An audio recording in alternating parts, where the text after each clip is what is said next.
మహాభారతం మన నిజ జీవితానికి ఎంతో దగ్గరగా ఉంటుంది. అయితే అందులోని ఒక చిన్న కథని ఈరోజు మనం తెలుసుకుందాం.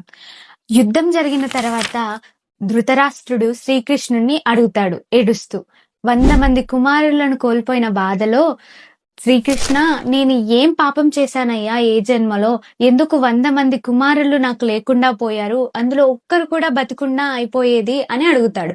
అప్పుడు శ్రీకృష్ణుడు ఏం చెప్తాడంటే, 100 జన్మల క్రితం నువ్వు ఒక వేటగాడివి. అయితే 100 పక్షిగుళ్లను నువ్వు ధ్వంసం చేస్తావు.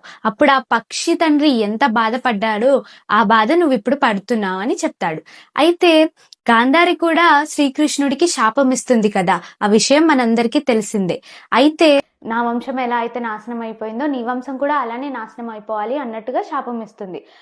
అప్పుడు ఇంకా శ్రీకృష్ణుడు వంశానికి సంబంధించిన బలరాముడేమో తన దేహాన్ని వదిలేస్తాడు. శ్రీకృష్ణుడు ఒక రోజు ఒక చెట్టు మీద, ఒక కొమ్మ మీద అలా రెస్ట్ తీసుకుంటూ ఉన్నప్పుడు జారా అనే వేటగాడు శ్రీకృష్ణుడి కాలికి ఉన్న బంగారి కడాన్ని చూసి బంగారి లేడేమో అని అనుకొని తన బాణాన్ని విసిరేస్తాడు.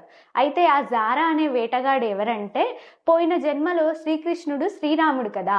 అయితే వాలికి సుగ్రీవుకి జరిగిన యుద్ధంలో శ్రీరాముడు వాలిని హతమారుస్తాడు. అప్పుడు ఈ జారా అనే వేటగాడే ఆ వాలి ఇంకో జన్మ ఎత్తి ఈయన కూడా శ్రీకృష్ణుడిని హతమారుస్తున్నట్టుగా ఈ కర్మ అనేది చూపిస్తుంది. అంటే పరమాత్ముడైన ఆ దేవుడికే కర్మ తప్పలేదు, మనం ఎంత అన్నట్టుగా ఈ 2 కథలు మనకు చెప్తాయి.